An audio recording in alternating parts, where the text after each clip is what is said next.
Hello സുഹൃത്തെ, ഇത് നിങ്ങളുടെ വചന ചങ്ങാതി. ഇന്ന് ജൂലൈ 26 ഞായർ.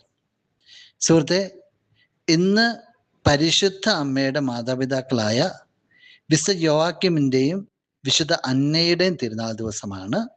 നിങ്ങൾക്ക് തിരുനാളിൻ്റെ എല്ലാവിധ മംഗളങ്ങളും നേരുന്നു.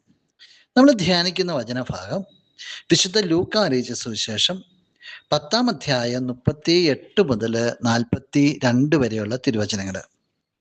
ഈശോ ഒരു ഭവനത്തിലേക്ക് അതിഥിയായിട്ട് ചെല്ലുകയാണ്.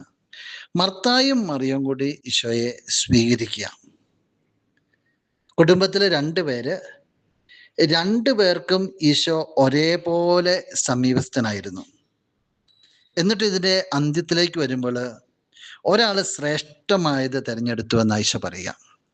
നമുക്കറിയാം, മർത്ത ഈശോ ശുശ്രൂഷിക്കാൻ വേണ്ടി ഓടി നടന്നു. മറിയം ഈശോയുടെ പാദത്തിങ്കിലിരുന്ന് ഈശോ പറഞ്ഞ് കേട്ടുകൊണ്ടിരുന്നു. മറിയം പരാതിയുമായിട്ട് വരുന്നതാണ്. അവളോട് ഇരിക്കുക, നിന്നെ ശുശ്രൂഷിക്കാൻ, എന്നെ സഹായിക്കാനായിട്ട് അയക്കുന്നത്. അവിടെയാണ് ഈശോ പറയുക, മർത്ത നീ പലതിനെക്കുറിച്ച് ഉത്കണ്ഠാകുലയും അസ്വസ്ഥയുമായിരിക്കുന്നു. ഒന്ന് മാത്രമേ ആവശ്യമുള്ളൂ. മറിയം നല്ല ഭാഗം തിരഞ്ഞെടുത്തിരിക്കുന്നു.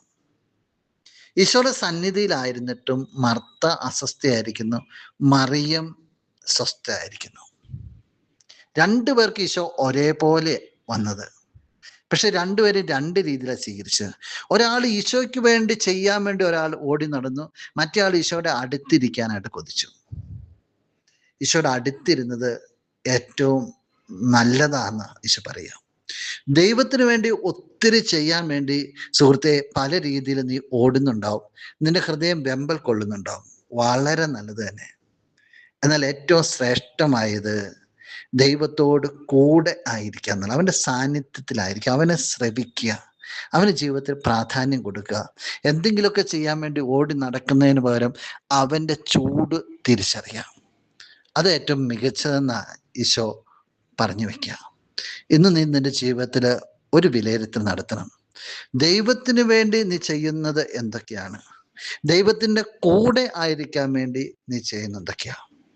ഒന്ന് പരിശോധിക്കണം.